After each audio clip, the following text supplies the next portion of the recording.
The boy who found the right path to his dream. In a quiet countryside village of Yorkshire, there lived a boy named Ethan Miller. He wasn't known for being loud or overly social. Ethan was one of those quiet children who often gazed out of the classroom window, lost in thought, while the world around him hurried on. Ethan didn't have the latest gadgets, nor did he come from a privileged background. His father worked long shifts as a mechanic in the nearby town, and his mother ran a small home bakery.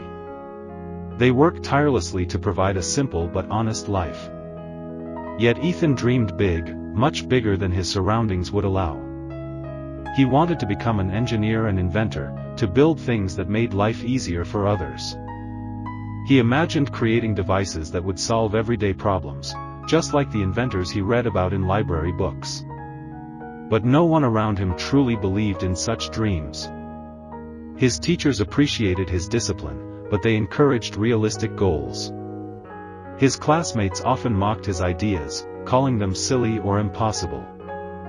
One rainy afternoon, as he browsed the old shelf of the village library, Ethan found a dusty book titled Inventors Who Changed the World. As he turned the pages, his heart beat faster. Each story spoke of people who had started with nothing but belief and determination. He read about Thomas Edison, Nikola Tesla, and even lesser-known figures who had faced ridicule, failure, and hardship, but never gave up. That night, Ethan whispered to himself, "If they could do it, why not me?" From that day forward, Ethan changed. He began collecting broken electronics from the neighborhood junkyard. Old radios, damaged laptops, cracked solar panels, each piece became a puzzle in his personal lab, the garage. Every mistake he made only taught him more. His first real goal was to build a mini wind-powered generator for his family's cottage. The power often flickered during storms, leaving them in the dark. "If I can build something simple that helps my mom see in the kitchen at night," he thought, "that's already a win." For months, Ethan worked in silence. His friends played outside while he soldered circuits and tested fan blades. He failed many times. Sometimes sparks flew. Sometimes nothing happened at all. But he refused to quit. Then one evening, the windmill turned, the small battery charged, and the LED light inside the cottage lit up. His mother stood in awe, tears in her eyes. "You did this?"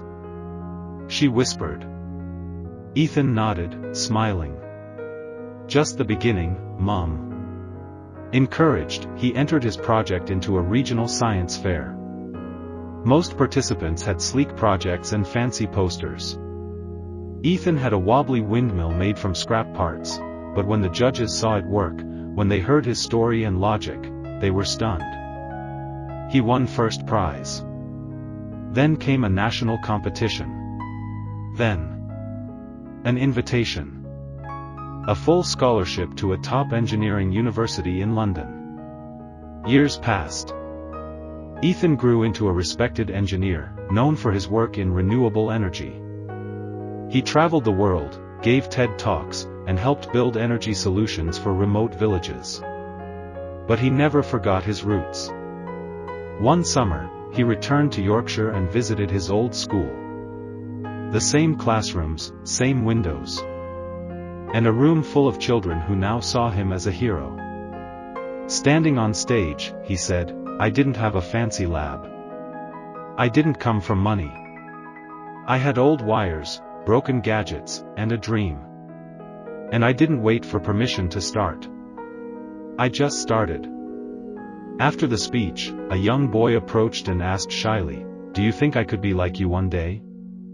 Ethan knelt down, looked him in the eye and said, "You don't need to be like me. Just be the best version of yourself, and never stop building. Dreams only work when you do." Moral of the story: dreams don't require luxury. They require courage, consistency, and a deep sense of purpose. The world may not believe in you at first, but when you believe in yourself, the world has no choice but to catch up.